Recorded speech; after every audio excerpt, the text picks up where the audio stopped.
The Warriors' future was uncertain. Are they going to break it up? Steve Kerr coming back. They get Jimmy Butler, and they surge all the way through, and now they're through the first round. The Warriors have guys, because of how special their star three trio is, they can make the guys around them better. They can elevate the way that they play. And we saw that. Steph Curry, 3 points in the first half, steps up in the second half, 19 points in the second half to carry them home. Newswire.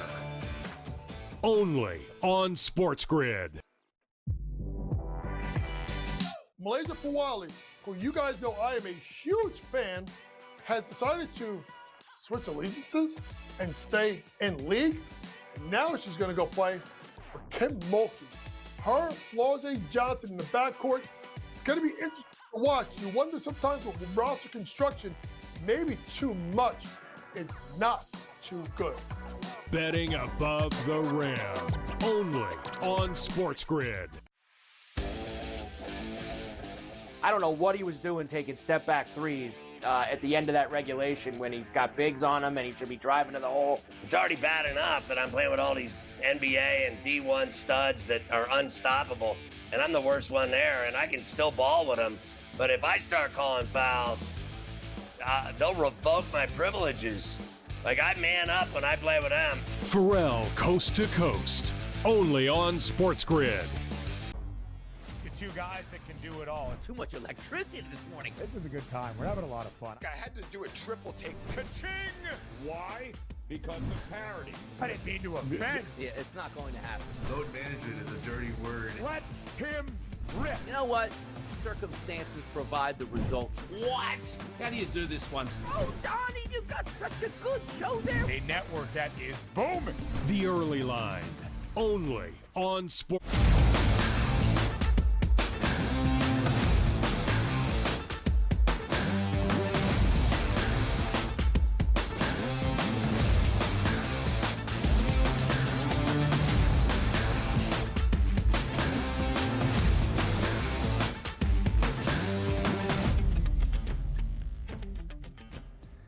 Hello and welcome to a Friday Live right here on the Early Line on SportsGrid and all across the sports network.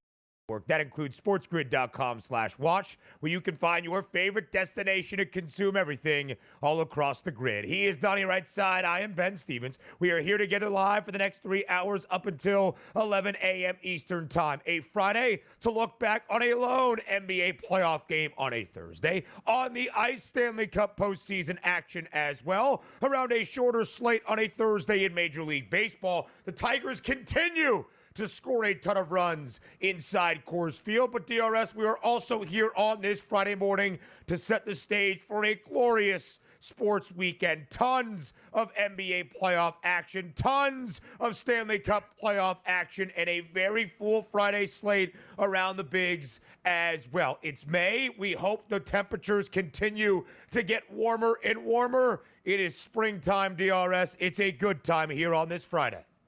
Looks like we might be at that point here in the Northeast Bend. We have that 50 to 60 degree day that's rainy, and all of a sudden the weekend opens up and it's 75 and 80 all the way through this summer, which is something we certainly wait for. But understand this is a monster weekend ahead. And also talking about the NBA, are you buying back in on teams that we expected to have dominance in round number 2 or absolutely getting dominated in round number 2? You have the Edmonton Oilers continue to provide that fire here with exciting games left and right. It's a good time on the sports calendar. The end of a week, Friday is payday, and we're here to provide that entertainment. In DRS, this NBA playoff weekend will feature a change of locale and venue for the first time here in round number 2. Could it feature a change in the direction of the second round sets? Of course, we start with what we saw on a Thursday night in Minneapolis. Without Steph Curry, the Golden State Warriors, who stole game number 1 on the road against the Timberwolves, hoping to do the same in game number 2. How would Minnesota respond to losing on their own home floor? Would they take advantage not just of the home court, but Steph Curry not being there for Golden State? The answer to both of those questions, a resounding yes. Minnesota blows out the Warriors without Stephen Curry, 117-93. A 24-point win for the Timberwolves. They cover as a 10.5-point home favorite. A low total at 201 and a hook. Skies over. The Timberwolves even the set, DRS, at a game apiece. Yeah, taking a look at this game overall, I like the under 201.5, and watching the first parts of that first quarter, like, man, this game might not even get to 175 points, but they did get over the total. The other two prop bets that I really liked that we talked about yesterday is the questioning of Buddy Hield. I said he's going to shoot 10 3-point shots yesterday. Well, he didn't. He shot 9, but still made 4 to go over that number. And also, Anthony Edwards in a blowout possibility doesn't need to score 30 points or his requisite 28 to get over 27.5. He only stayed at 20, and it didn't matter. You saw yesterday exactly how the rest of this series is probably going to play out. The Warriors without Steph Curry, they just don't have enough firepower. I don't want to say got lucky to win game number 1. They won game number 1, but that's more likely what you're going to see over the remaining parts of the series without Steph Curry. That is an uphill climb, and it's only 1-1, even though the Warriors will have home court advantage. You reestablish power for the Timberwolves. Now you can take that deep breath and head on your way in this series. And we go to San Francisco tomorrow night on a Saturday evening where the Warriors will host, but as an underdog for game number 3. Of course, Steph Curry ruled out through at least game number 4, will be reevaluated next week to see his status for the remainder of this second-round series, regardless of how the duration plays out. Also a scary moment for the T-Wolves last night, DRS. Midway through that second quarter, about 5:56 remaining before the halftime break, Anthony Edwards exits with a left ankle injury. He came back, though, at the half and played 19 of 24 minutes in the third and fourth quarters to seal that win. Tied at a game apiece between the Timberwolves and the Warriors. Each of our 2 Western Conference semifinals tied at a game apiece. Each of our 2 Eastern Conference semis, the top seed and the favorite in both games, trails 0-2. Might that change on this Friday? A doubleheader of action in Indianapolis and in Denver. You know, it's a pretty minimal night in the NBA when second up in 7-7 is Stanley Cup playoff action. The Oilers in OT win their second consecutive game in Vegas, 5-4. Leon Draisaitl, the winner for the Oilers. They take that 2-0 series advantage over the Golden Knights, and the Caps respond with a 3-1 win in D.C. to even up their second-round series against the Carolina Hurricanes at a game all. Capitals absolutely needed that. Can't go down 0-2 in your own building. They evened up that series before it heads back to Carolina. But also, you take a look at the Golden Knights, one of the better teams in the NHL, and home ice advantage down 0-2 to Edmonton. Fun games all the way through. You know one thing with the Oilers. They're going to score a lot of goals. They score 5, which includes the overtime winner. I love to cheer on the Edmonton Oilers. That's a fun bunch here. Love to see them up 2-0. Let's keep Edmonton alive as long as possible. Donnie's Western Conference team, if he has his affinity for the Flyers, he loves McDavid, Draisaitl, and the boys out there in Edmonton. All right, DRS, some Major League Baseball news. A 9-game slate on a Thursday, but really before it got started, the Pittsburgh Pirates shelving their manager in Derek Shelton. Fired early on into his 6th year. After a miserable start for the Buccos, they are 12-26. In his previous 5 full seasons as the manager of the Pirates, DRS, Pittsburgh never finished better than 10 games sub 500. You don't really pay attention to managers all that much, but the fact that you just said he was there for 5 previous seasons, I wouldn't even know. If you would have told me who Derek Shelton was, I had no idea he was the manager for the Pittsburgh Pirates, let alone he's been there 6 years. Shows how insignificant that franchise has been. But of course, blame the manager because the payroll is so low. Imagine going into a competition every single day, every single year, where you don't pay any of your players and the expectations are, why aren't you winning these games together? Man, what a scapegoat out there in Pittsburgh. That's a shame. A big-time scapegoat, DRS, for a team and an organization that will not back even its best and brightest young talent. Only a matter of time before Paul Skeens is probably playing elsewhere. The Pirates also news dumping that as a new pope was elected yesterday at the Vatican City, an American pope. Pope Leo XIV, the first ever pope from the United States, and he's from Chicago. We'll talk about the White Sox a little bit later on. Rafael Devers, DRS, a big day for the Sox yesterday as they knock off the Rangers in the rubber match 5-0. But Devers, after the injury to Tristan Casas, who is now out for the remainder of this year, the Red Sox starting first baseman, telling reporters, listen, they already asked me to move from the hot corner to make way for Alex Bregman to become a DH. I put my glove away. I'm not going to get a new first baseman mitt. Yeah, just get rid of him. Trade him. He's a very good player, and if you put him on a team, he's going to be able to get RBIs, going to be able to hit 300 on the season, hit for power. Just keep him happy. I can't imagine an organization telling their best player that you can't play multiple positions and just upsetting him. Understand this. Many people out there, Ben, would say, this isn't a big deal story. He should just do that. It's in your mindset here. If you're worried about a new position, that affects every single integral part of your game that made you such a great player. Red Sox, just trade the guy now. You obviously don't want him. A slow start this year for Rafi at the dish. 2 for 3 yesterday, a homer and 2 ribbies to lead the Red Sox to that victory. DRS, we discussed yesterday, the ace for the Reds, Hunter Green, placed on the IL with that injured groin. Yeah, that's not good. That's not a good look because as we talked about it, that's 2 weeks down, 2 weeks to ramp back up, down 5 to 6 weeks overall for one of the best young pitching prospects in baseball that was really turning the corner. Yes, he certainly was. Big NL West divisional duel yesterday out in Phoenix. The Diamondbacks holding off the LA Dodgers 5-3. Arizona led 5-zip. The Dodgers did rally in the 8th and the 9th, but a little bit too late. Yeah, how about that? Fought with a very good start, and also Yamamoto Really getting digged around a little bit. That's a great division, man. We'll watch that all summer long.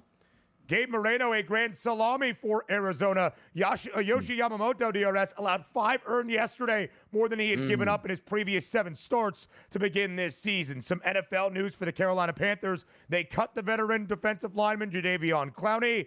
Second-year running back Jonathan Brooks placed on the PUP list. He re-injured his ACL during his rookie campaign last year.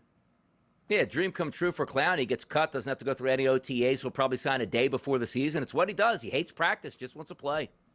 He's still a veteran, though. We'll see what his future is in the National Football League. To Minneapolis, Game 2 between the T-Wolves and the Dubs. Next.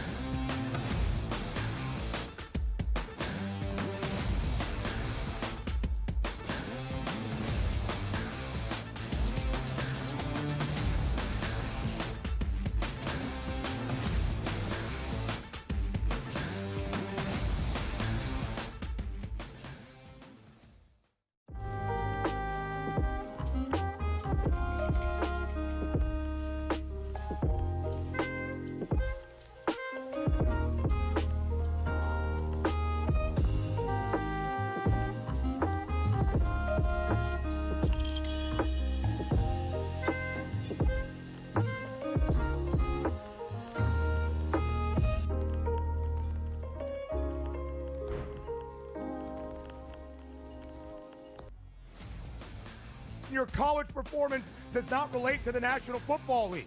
It never does. They played side by side with each other, and he wasn't as good as Quinn Ewers. That's an issue. That's a major issue. It wasn't that it wasn't as good as Quinn Ewers. Ever got to Texas. It wasn't that it wasn't as good as Quinn Ewers. It was Quinn Ewers' program, which Steve Sarkisian made very clear the entirety of the time that Arch Manning was in Austin. So for you to argue that because Ewers is a 7th-round pick, Arch Manning is not that good and not deserving of being first overall is asinine. It is wrong. It is incorrect. I told you he's going to be number 1 overall. My whole thing was I'm buying you're doing your thing now where you double down on a tape that is incorrect. The best quarterback prospect to ever hit college football can't play. He's over not a 7th-round pick There were 2 who didn't even play good quarterback recruits in the history of the sport. Quinn Ewers couldn't even play at Ohio State. He couldn't even play at Ohio State. Quinn Ewers. Go look it up. The Early Line, only on SportsGrid. We're going to go through every single thing, and I've got a great team behind me that's going to help me get the job done. I want this to be the place that people come to. There is going to be an energy to game time decisions that you will feel night in and night out. We are going to hit every single one of those markets that you need to know about. We will have everything at our disposal, and we will use that to our advantage. There is not going to be a better place, I promise you, than Game Time Decisions. I'm Kevin Walsh. Tune in to Game Time Decisions weekdays on SportsGrid.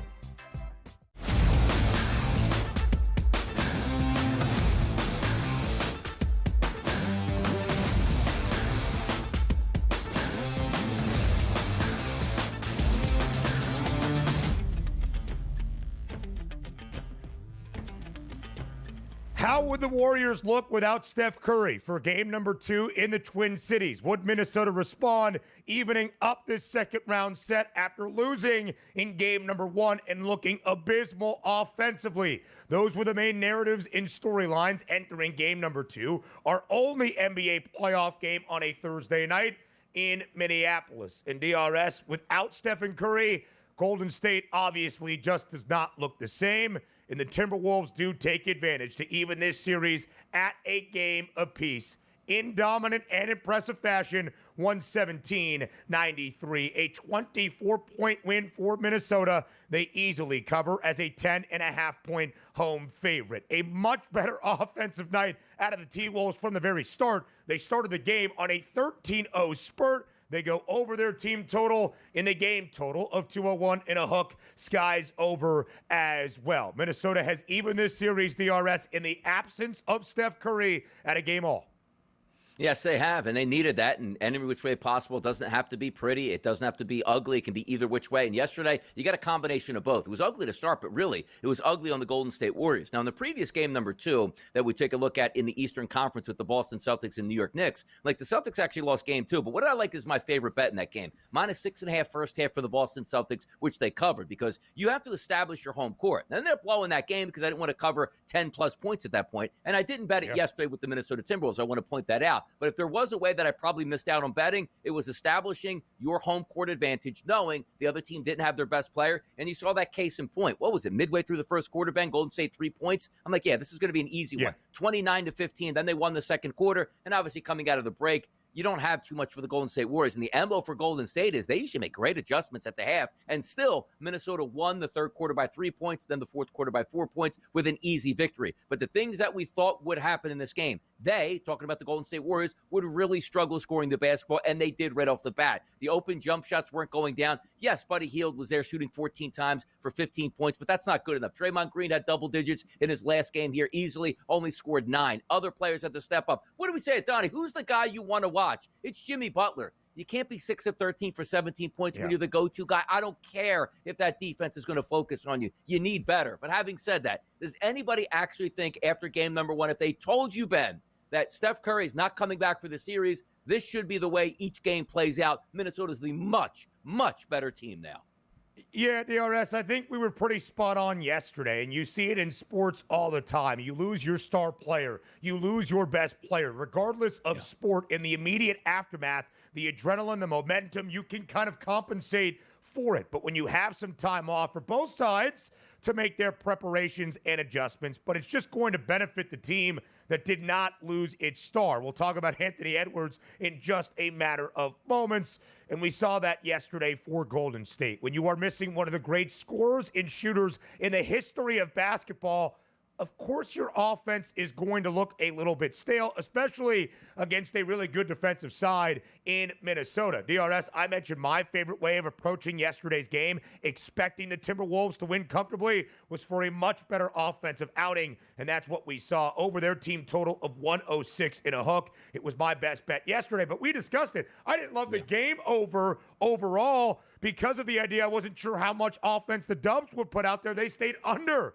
their team total of 95 and a hook. Minnesota evens this series with a 24-point win. We'll talk about where it leaves this series in just a little bit. And if the Timberwolves covered that lofty number, does that set the stage for what we are going to see the rest of this second round if/when Stephen Curry does return? But a scary moment, DRS, midway through the second quarter for the other superstar in this series, that being Anthony Edwards. Went down and exited the game with about 5:56 remaining in that second quarter with a left ankle injury. The report right before the break, he was questionable to return. Took the air out of the arena there in Minneapolis. He did warm up at the half, and he played right away in the third quarter, playing 19 of 24 minutes in the second half, scoring 20 points overall. Yeah, that was big, too, because sometimes you can't really grade the injury based on what you see happen on the court, but you always get the videos of them going back to the locker room. He could barely put any weight on that ankle, so immediately you're thinking, like, wait a second. We lost Steph Curry on one side, and we probably lost Anthony Edwards on the other for multiple games. This is one of the wackiest series that you have, but you had to feel good, specifically if you backed Minnesota in the game and or the series, or if you're just a fan of the Timberwolves, where he played well in the second half, and it wasn't a cameo, Ben, right? Hey, came back for 5 minutes in the third quarter. Turns out we really didn't need me. I'm going back to the bench. He played all the way through, which is a great sign here, and also was a great sign for my under 27.5 in that game. But you didn't need him in that game because why? The Golden State Warriors just weren't good enough. Good to see Anthony Edwards back in that environment here because you didn't want to see him go down. The Minnesota Timberwolves are the better team here. We're waiting on when Steph Curry, if Steph Curry can get back. But again, You watch that game play out last night. I don't care how angry Draymond Green got there, as it's unfair officiating. No, you're just not as good a basketball team as Minnesota heading into the series with Steph. Now without Steph, yeah, good luck with that.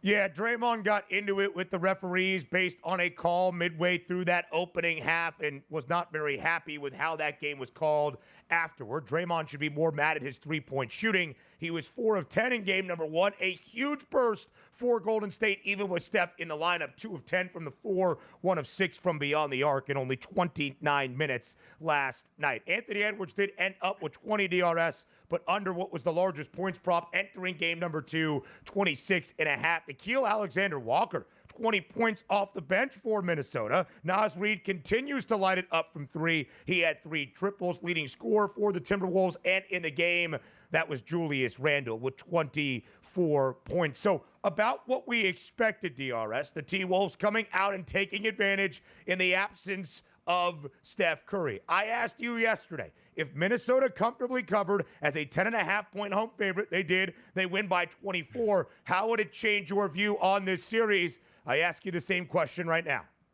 Yeah, the view again is if Steph Curry is not going to be back for games, 3, 4, 5, 6, whatever it might be. Like, the Minnesota Timberwolves are better. We expected a win yesterday. Did I want to lay the 10.5 points? Not necessarily, but it does make you feel better that the Timberwolves did win by margin as opposed by 5 or 6 with a close game. This game wasn't close from the jump, so the final score to me isn't even indicative of how well Minnesota played compared to how bad Golden State was. We just don't have weapons for Golden State. That's the issue. 100 points is going to be a lot for Golden State, and in the scope of the NBA, that's not good enough to win games and or playoff series. The Timberwolves, no surprise, a stronger favorite to win this series outright, where the odds have shifted on the other side of the break.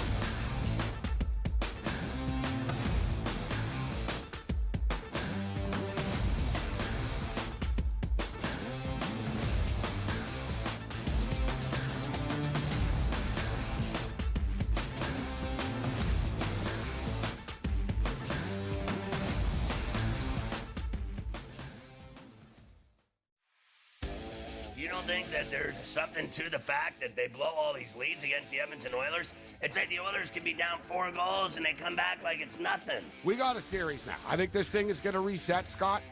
I think home ice advantage is going to hold true in this series. I think I told you that last week. I'm expecting this.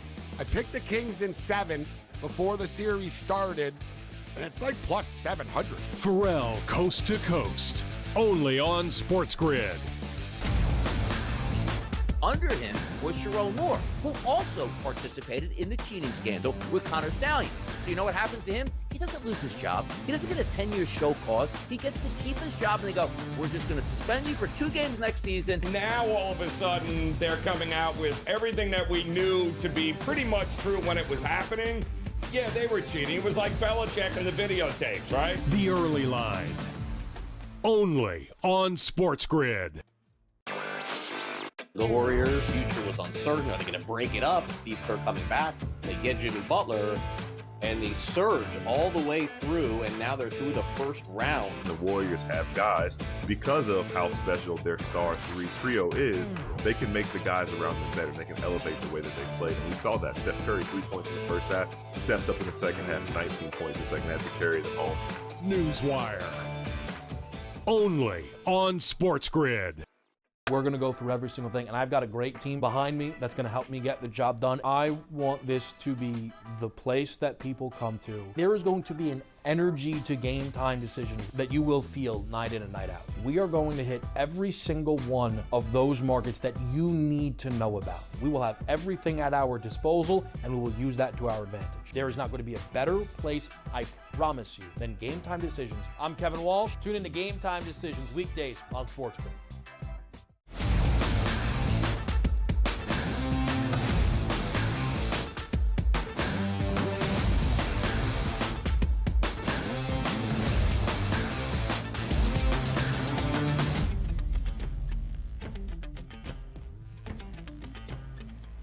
We are all now tied at a game apiece as the Timberwolves even up their second-round series against the Warriors in the absence of Steph Curry last night in the Twin Cities. And, Donnie, there was no question that after Game 1, even without Steph out there, the offense for Minnesota was terrible. But head coach in the Twin Cities, Chris Finch, wanted to remind everybody, it wasn't just terrible shooting. They weren't moving the ball well. They weren't moving themselves around the court well. They weren't playing with the intensity necessary for a playoff series, certainly in the conference semifinals on their own home floor. So what did Minnesota's head coach think about the performance in game number 2? Here's Chris Finch.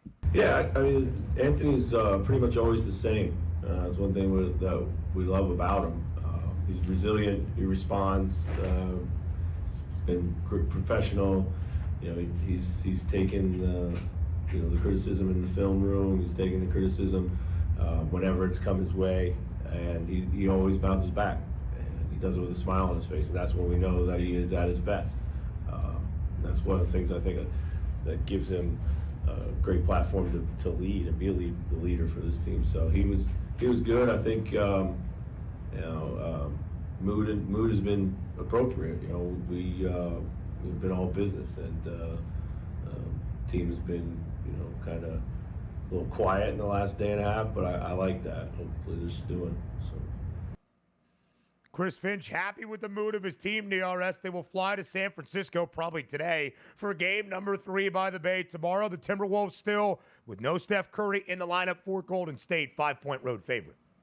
Yeah, they needed the bounce back. They did get the bounce back, and they were supposed to bounce back against a hurt Warriors team at this point. And you're the higher seed. You're supposed to win these 2 games. But you got to feel good if you are the Minnesota Timberwolves heading back to the Bay Area, understanding you handled your business, you won easily, and the uphill climb has only began here for the Golden State Warriors. Maybe it gets better where your B-level players and your bench players play better on their home court, but I don't even know if the Golden State Warriors get another game in the series unless we get a miraculous healing recovery for Steph Curry. But Dr. Donnie, we know that's unlikely. A grade 1 left hamstring strain, and it's not like, hey, he's out for games 3 and 4. He's going to be ready for game 5. It's, hey, he's out for sure for games 3 and 4 and game 2, of course, yesterday evening as well. We'll see how he is feeling, how his body responds for game 5, 6, and 7 if we even get to that stage. And Donnie, there wasn't really a shock despite the T-Wolves being down 0-1 after losing game number 1 on its home floor, that Minnesota was still a series favorite in the injury to Steph Curry. Minus 220 the price on the Timberwolves entering game number 2. Stronger despite losing the first game of the set than the odds entering the opening game of this second round. Minnesota wins comfortably by 24 and now a stronger favorite outright at minus 330. That's all well and good. But what really stands out to me, DRS, entering yesterday, Minnesota to win this series in the distance in 7 games was the most likely outcome. The shortest price in the series correct score odds at 3-1. Now what's the shortest number for this series to only go 5 games at plus 152? Yeah, and I thought that was ridiculous that it was going to go 7 games yesterday, and that's what the sports books thought at that point. Well, if you think Steph Curry's coming back and being healthy for game 5, it probably goes to 7. But if any indication in game number 2 of how the Warriors are going to play the rest of the series, it's certainly not going 7 games, and it might just go 5 at this point. Also understand this, Minnesota knows they just got to win 1 game in San Francisco. Boy, that game 3 is going to be really pivotal, because if you get one of those games again, 115-100, the Minnesota Timberwolves, all that air gets let out of the building in San Francisco. They're going to give you their best punch in game number 3 as a chance to get back into the series and buy more time for Steph Curry if they need it. So I'm looking forward to that first quarter, first half in San Francisco this weekend just to see how they come out and play. Tomorrow night, 8:30 p.m. Eastern time. DRS might only be watching that first quarter because of the weird tip time tomorrow evening. That's why the bet is on that. DRS, right before game number 2 got started last night in Minneapolis, I did bet the Timberwolves as the series spread favorites, laying a game and a half at a plus 122 number. It's now minus 130 for Minnesota to win this in 6 games or earlier. And again, we now expect this just to go 5 in a gentleman's sweep in the absence of Steph Curry. I gave myself a little bit of wiggle room for Minnesota to even win this in 6 games at the minus 1.5 in the series spread. Yeah, take a look at round number 1. Like, they beat a much more talented, it figures, and also much more healthy Los Angeles Lakers team in 5 games, which included game number 5, clinching on the road. So if this game does go, let's just say 6 games, hey, they can't win a closeout pressure-packed situation on the road. No, they just did it in round number 1. Timberwolves will be just fine. They're better and way better now without Steph Curry on the Warriors. In a 5-point road favorite tomorrow night in San Francisco. A doubleheader on this Friday and a check at where the odds are all around the NBA postseason. Up next.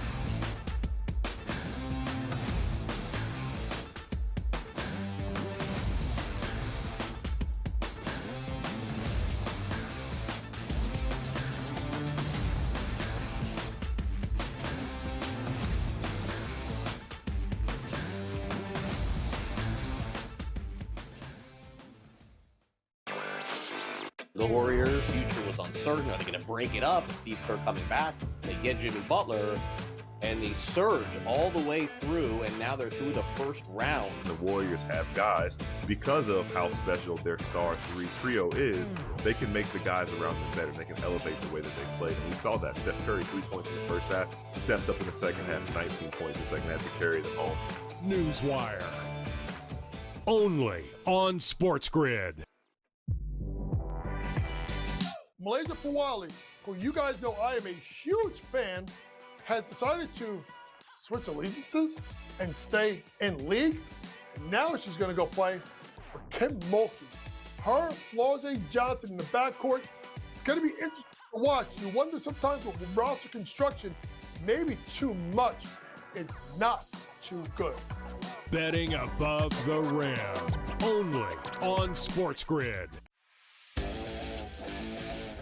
I don't know what he was doing taking step-back threes at the end of that regulation when he's got bigs on him and he should be driving to the hole. It's already bad enough that I'm playing with all these NBA and D1 studs that are unstoppable, and I'm the worst one there, and I can still ball with them.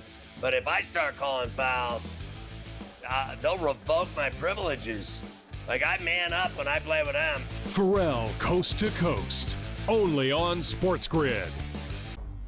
The two guys that can do it all. Too much electricity this morning. This is a good time. We're having a lot of fun. I had to do a triple take. Ka-ching! Why? Because of parity. I didn't mean to offend. Yeah, it's not going to happen. Load management is a dirty word. Let him rip. You know what? Circumstances provide the results. What? How do you do this once? Oh, Donnie, you got such a good show there. A network that is booming. The Early Line. Only on SportsGrid.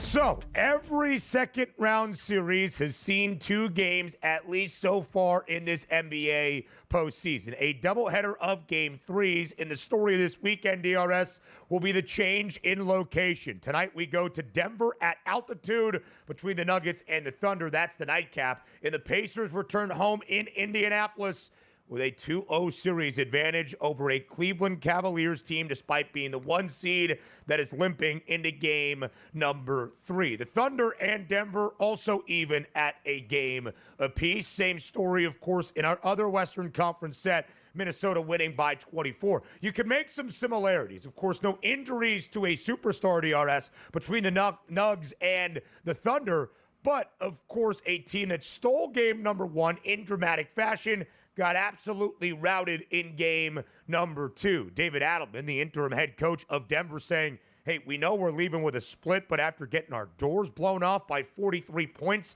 we're not feeling great about where we stand heading back to Mile High. The Oklahoma City Thunder probably feeling pretty good as the West's number 1 seed and a hefty minus 195 favorite to win the Western Conference crown. The price on the Warriors getting longer and longer by the day without Steph Curry in the fold. And Donnie, when Steph Curry got injured early in that second quarter of game number 1 earlier this week, I could not bet the series price live. Of course, it was not available on the FanDuel Sportsbook, but I wanted some action on the Timberwolves, thinking they were now in pole position to win this series. So I bet Minnesota at a plus 360 price to win the Western Conference crown, hoping for a juicier number in that conference final series, more than likely against OKC. Slightly juicier than it is now. Not quite as juicy as it was entering game 2. It was plus 390, but the T-Wolves now the second best price at plus 330. What do you make of those Western Conference title odds? What I make is they make sense, right? Because you're anticipating the Golden State Warriors. If you want to take a 13-1 flyer, that Steph's going to miraculously recover, or the Golden State Warriors can win this series without him, and he's healthy and ready for the Western Conference Finals. You got a great price at 13-1. That won't be what the price would be if they do make it there and Steph Curry is available. But you're taking a leap of faith. The same thing with the Denver Nuggets. You love the fact they won game number 1. You just hate the fact that they got beat by almost 50 points in game number 2 to sort of set it back. But understand this too. Like the preconceived notion that we have the favorites in the NBA are just supposed to get 4-0 sweeps all the way through so they play real competition in the Eastern or Western Conference Finals and the NBA Finals. Like, these are good basketball teams. The Denver Nuggets have a championship pedigree with the best player on the planet. They went 1-1. Like, oh, man, what's wrong with OKC? Lost game number 1. Like, this happens all the time. Good basketball teams are going to beat other good basketball teams. That's why you play 7 games so the cream can rise to the top, and it certainly looks like it's going to do that with OKC. Do I want to take OKC at a minus 195 price? Not necessarily, but they're markedly better than the Timberwolves and seemingly on the Nuggets, even though that series is only 1-1. I don't want to take the Nuggets at an 8-1 price. I don't want to take the Warriors at a 13-1 price. We'll talk about the Eastern Conference in just a little bit, but these numbers seem appropriate here. Like Minnesota, I think you can pencil them in to the Western Conference Finals, which is why they're at a 330 price. The expectation is they've already beat the Warriors. So that number is not going to change all that much until the Western Conference Finals. And if it is OKC, who let's just say wins in a gentleman's sweep, those prices would be appropriate here. But I agree exactly where these price points at right now for the Western Conference. And right now, OKC is a minus 590 favorite to win its series against the Nuggets outright. Minnesota now minus 330 to win its series against Golden State outright as well. So, DRS, I guess I ask from the perspective that unless Steph Curry makes a miraculous recovery, and the Nuggets are certainly going to stay in this series, but we give the edge to the Thunder as we saw in game number 2 as we get ready for game 3 in Denver tonight. If it is OKC in Minnesota, as the odds makers expect, as frankly we kind of expect at this moment, how strong of a favorite are the Thunder for the Western Conference Finals? I mean, I don't know. Like, by the way, my earpiece cut out there for a second, so I can't even answer the question appropriately. So please repeat it. Let me ask you. So I was saying the odds makers expecting OKC and Minnesota to be in the Western Conference Finals. Right now, the price on the Thunder to win the Western Conference crown minus 195. How strong of a favorite will Oklahoma City be in that Western Conference Finals matchup? It's really it depends how they get there. I know it's like a cop-out strategy because it's like, okay, if the Timberwolves get there healthy and dispatch of the Warriors in 5 games, you know they're going to be game for that, and they're a good team, and it's the Western Conference Finals. But I have a feeling like Oklahoma City at minus 195 might be a slight bargain if you take them right now to win the Western Conference Finals. So I would probably say that number increases as we go further because the expectations for me are I think the Timberwolves should be able to close in 5 or 6 games here with the Golden State Warriors. But let's just say the Warriors rise up in game number 3 at home and handle their business. That's more likely to me than the Denver Nuggets saying, okay, we'll split a game and now we're going to have a 6 or 7 game series with OKC, just the way the game number 2's played out individually for both of those teams. So for me, if I put a number, minus 195 or higher once they get to that series against the Minnesota Timberwolves, I would say that number would be higher. Yeah, and Donnie, I think it's a really fascinating point as well, where things stand right now. Both of those series tied at a game all. We talked about the series pricing for the Warriors and the T-Wolves entering game number 1 and how our producer extraordinaire, Joe Frizo, predicted Minnesota would be favored. I said he was crazy because at the time when we had that conversation, both Golden State and Minnesota were up 3-1 in their opening round series. The Warriors against the Rockets, the Timberwolves against LeBron, Luka, and the Lakers. And Golden State had a shorter price to win the Western Conference by $2 in front of Minnesota. So I was like, look what the odds makers are telling us. If Golden State advances to the second round, they're going to have a better outlook than that of the Timberwolves. Minnesota got it done in 5 games. Golden State had to go on the road to win it in 7. So Donnie's point is not just a cop-out. It is truly what we are going to see. And DRS, I also think one of the bigger disparities we have seen so far in the second round, because the Celtics and the Cavs are both in an 0-2 hole. The distance that Oklahoma City has now created atop the NBA title odds to win the Larry O'Brien Trophy. Plus 120, the Thunder over $2 in front of the Celtics. Really, that was a dime, 20 cents, at most a $0.50 gap all year long, including into the postseason. And the Cavs falling all the way back to plus 850 as well. Yeah, you're looking for some value in this. Like, OKC, we expect them to be the best team and get the NBA Finals. 120 is not good enough for me right now. But then you take a look at the Boston Celtics and go, wait a second, plus 330. Why would I buy into that? They're down 0-2 against the Knicks. I actually think there's value in the Boston Celtics at a plus 330 price because understand this as well. they're favored, and not just by a coin flip like, hey, -1, -1.5. They're favored by 5+ points here in Madison Square Garden. I expect a monster performance from them. The other team I would look at is not the Cleveland Cavaliers. I think they might be dead in the water, but it's a team that's actually beating the Cleveland Cavaliers, which is the Pacers. So I'm trying to maximize the Eastern Conference with a very good odds going up against OKC. So if you take a 330 flyer on the Boston Celtics and you figure they get there, 330 is a much better price than what you were getting at the beginning of the playoffs. And or the Indiana Pacers, which I guess if you rode the Pacers coming into the playoffs, that price point was crazy high, and you should have taken that. But a 14-1 price point, if I'm anticipating that the Knicks could beat the Celtics, you say, okay, that's an easier path now for the Indiana Pacers at 14-1. But also at the same time, if the Pacers get there and the Celtics make a comeback, you have a plus 330 price and a 14-1 price right now at the FanDuel Sportsbook, and you guaranteed to have one of those teams make it into the NBA Finals. That's the way I'm playing it from an Eastern Conference perspective on the Celtics and the Pacers for me.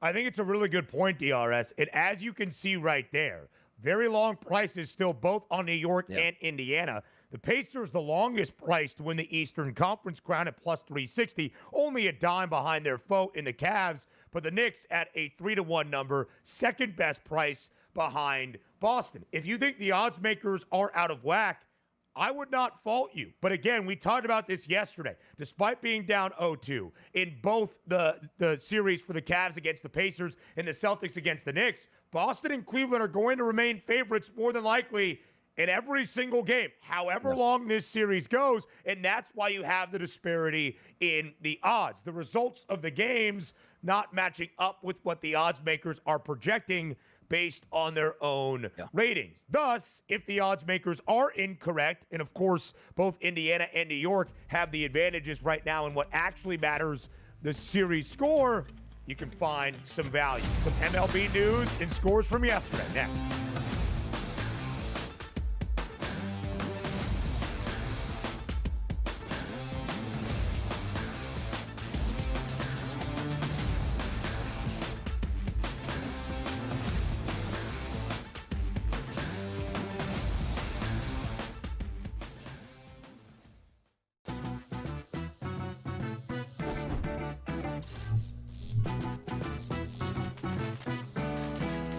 New to social casinos? You're in for a treat.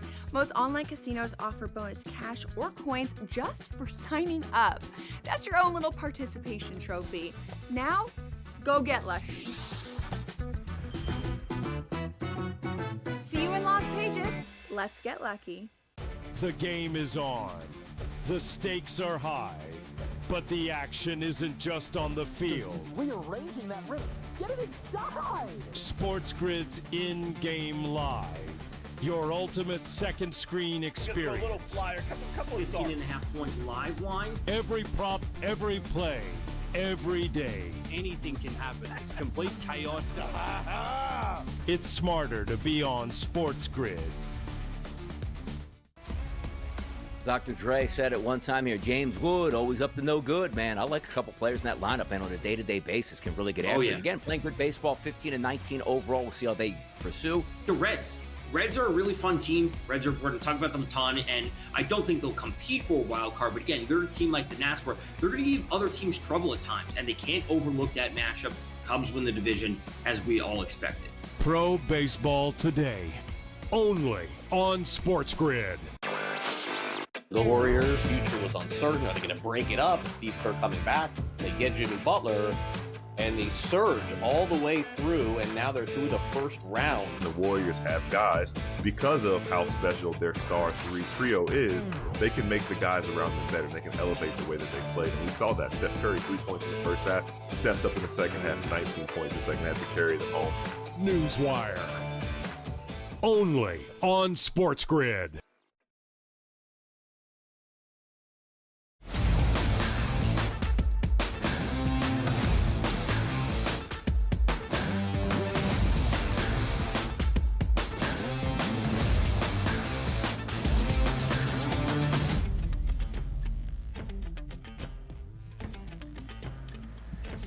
A 9-game slate because of a doubleheader inside Coors Field yesterday. On a shorter Thursday slate around Major League Baseball, a full Friday, all 30 MLB clubs in action. 15 games on the diamond to kick off your weekend. But from some news from yesterday as well, DRS, as we shared in our opening segment, the Pirates getting rid of manager Derek Shelton, because when your organization is flawed, of course, you need somebody to blame. So after a 12-26 start, the Pirates fire manager Derek Shelton. Look, again, who Derek Shelton is could have fooled me here. Had no, yeah, if you would have told me, hey, man, this guy got the raw deal, comes into 2025 as the manager, and the guy's already gone a month in the season because it didn't work out, you could have sold me on that. Because I got no idea who this guy is. And rightfully, I shouldn't have any idea who the Pirates manager is because they're inconsequential in Major League Baseball as a whole. They don't win any games. They don't try to spend any money. And, of course, and it just does this pile all into it. It's like, all right, we need superstars like Paul Skeens. So let's go with a manager nobody ever heard of. Why? Because he's probably cheap as hell and was dying to just be a manager in Major League Baseball, and this is how it works out. Now, other side of the coin, he didn't have a fair chance. Imagine going to every single game where you are undermanned against 98% of your opponents. That's what he was up against. So the fact that he got fired, it's like doing me a favor. Every day I'm trying to come up with roster combinations where I go, okay, I got O'Neal Cruz. He's really good. Brian Reynolds some of the time is really good. Everybody else sucks in my lineup. Okay, go out there and win. And every other starter outside of Paul Skeens is terrible. Good. Go out there and win some baseball games. Boy, we don't have money to spend on our bullpen. Good. When we're up 3-2 in the 8th inning, I have nobody to put in and we lose. Just blame the manager at this point right now. It's a complete scapegoat. And here's the thing, too, Ben. It's not as if we operate in a bubble where it's like any owner that takes over Pittsburgh is not allowed to spend money. It's just the way it has to be. You can get a tech trillionaire in there that will immediately turn Pittsburgh around and in their winning ways. This is where a team gets held hostage and the city gets so upset. Imagine if, every 4 years we vote for president, every 6 years you vote for the Senate. Imagine if you could vote who actually owns your team and how much they would have to provide to you in those 4 to 6 years to show you their worth of why they should be an owner. We can't fire owners, and I feel so bad for Pittsburgh. With a storied history of Major League Baseball, they're an embarrassment where they actually told fans in the past, Ben, what are you worried about? The ballpark's beautiful. Just enjoy baseball. We're not spending any money. We're looking to make money. Deal with it. It does really stink, DRS, because some people use their MLB organization and franchise as literally just looking over the bottom line and trying to find as much as you can. It's unfortunate, right? And it doesn't have to be that way. We have seen owners, look at Steve Cohen for the New York Mets, come in with their fortunes and say, we're spending all the big bucks that we can. It is one of the issues, I think, with Major League Baseball, kind of in the NBA, but more so in MLB because of how split ownerships can be and because of how regional and geographic it can be based on markets and their respective and individual TV deals. Very different than the National Football League where you have that revenue sharing. It is a completely different ballgame. Sorry for Derek Shelton early in his 6th season as the manager in Pittsburgh. Donnie, let me ask you a question. Do you think you could name more managers around Major League Baseball or NBA head coaches? Wow. You know what? It's funny. Well, Donnie, of course, you probably know just about every manager in baseball. I'm telling you, I don't. I swear, I like NFL head coaches, we know. Like college football coaches, we all know the big names. In Major League Baseball, outside, Dave Roberts and your hometown team, nobody knows anybody out there, I swear. I was just doing some quick mental math myself. I'm not sure I could get halfway. I don't know if I could get 15 of 30. No, I'm telling you right now, I probably, honestly, would be 20% or less in Major League Baseball managers. I don't read about them. I don't care about them. It's just about players to me, which is insane. In the NFL, you go 30 for 32 for 32 easily in that spot. But baseball, terrible. Same like basketball, same thing. But you should know the baseball managers, but I just don't pay attention to it. All right, question. Charles Lee, is he an NBA head coach or an MLB manager? I mean, sounds like, Bruce Lee's brother at this point. You know what I mean? Had no idea. He's probably, who is he? Who is the guy? No He's idea. An NBA head coach of the Charlotte Hornets. Please confirm, Friezo, that I didn't mess that up. Zero shot. Did you know that we kind of work with MLB royalty in a way? Our producer extraordinaire is a relative of the Twins manager, right? Rocco Baldelli?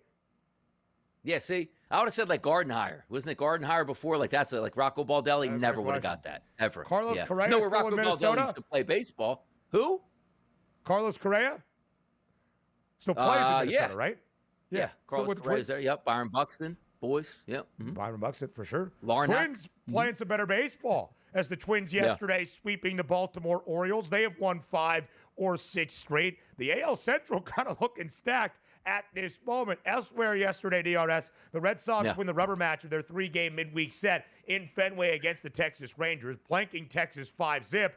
Rafael Devers, a home run and a couple of ribbies, but after the game was asked if he would consider a move to first base as the Red Sox approached him with such. Tristan Casas, the young first baseman for Boston, a knee injury. He is out for the remainder of this season. Rafi basically saying, no, I'm good. They already made me move from third base to welcome in Alex Bregman. I'm now just a DH. They told me to put the glove away. I'm not going to find a first baseman to be on the other side of the infield. They can't be serious with this. Like, it's one thing to say, like, hey, you know what? We're going to meet in late October when the season is over.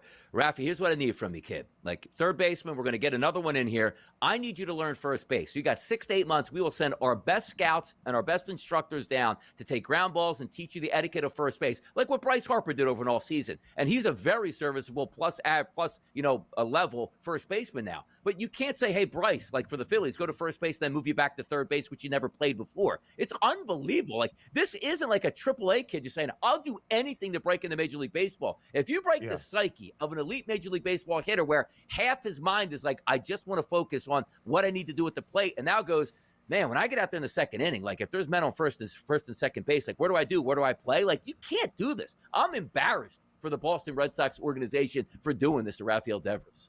Listen, I don't know enough of the MLB intricacies to point blame at somebody. Is it on the Red Sox? Should Rafi be able to do whatever he needs for his team? I think I can hear both arguments, DRS, but what is very plainly clear, there is a large relationship schism between Devers and the Red Sox. He is not pleased with how this season has played out, dating back from the winter and in spring training. More MLB headlines, including, is the new Pope a Cubs or a Sox fan? Find out next.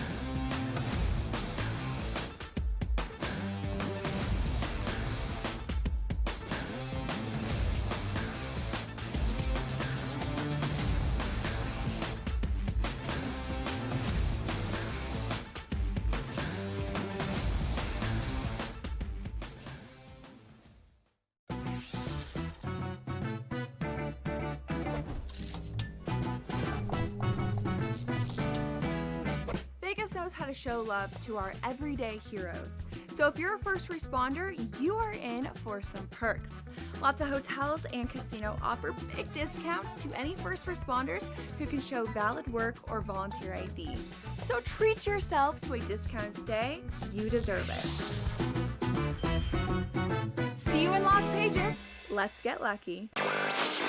The Warriors' future was uncertain. Are they going to break it up? Steve Kerr coming back. They get Jimmy Butler, and they surge all the way through, and now they're through the first round. The Warriors have guys, because of how special their star 3 trio is, they can make the guys around them better. They can elevate the way that they play. And we saw that. Steph Curry, 3 points in the first half, steps up in the second half, 19 points in the second half to carry them home.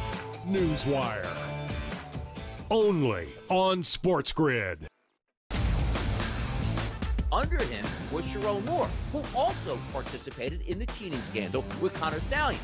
So you know what happens to him? He doesn't lose his job. He doesn't get a 10-year show cause. He gets to keep his job, and they go, we're just going to suspend you for 2 games next season. Now, all of a sudden, they're coming out with everything that we knew to be pretty much true when it was happening. Yeah, they were cheating. It was like Belichick and the videotapes, right? The Early Line. Only on SportsGrid. The game is on. The stakes are high. But the action isn't just on the field. He's rearranging that ring. Get it inside! SportsGrid's in-game live. Your ultimate second screen experience. A little flyer, couple 15.5 point live line. Every prop, every play, every day. Anything can happen. It's complete chaos. It's smarter to be on SportsGrid.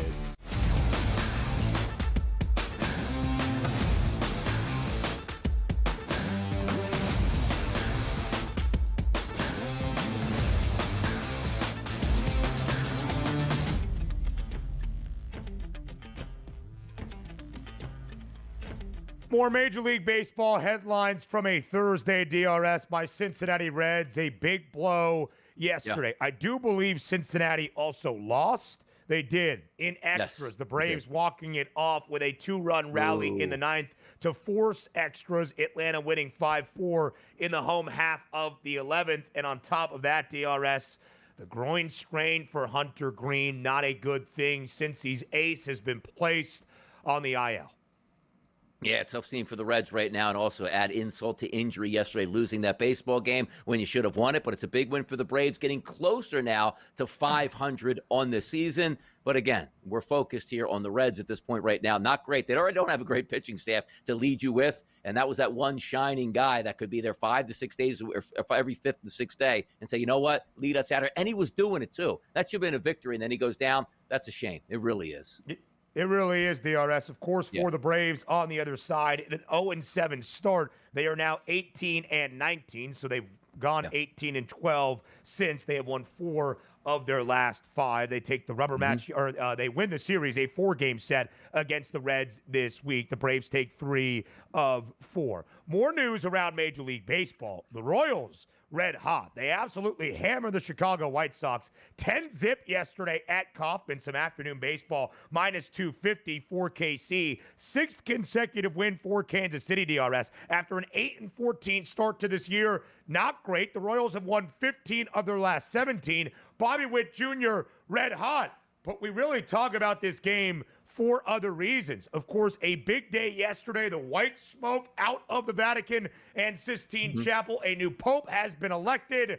Pope Leo XIV, the first ever American pope. He hails from Chicago. So the conversation was a big one yesterday. Is he a Cubs fan or a White Sox fan? ABC News originally reporting that he's a backer of the Cubbies trying to fly the W out of the Vatican.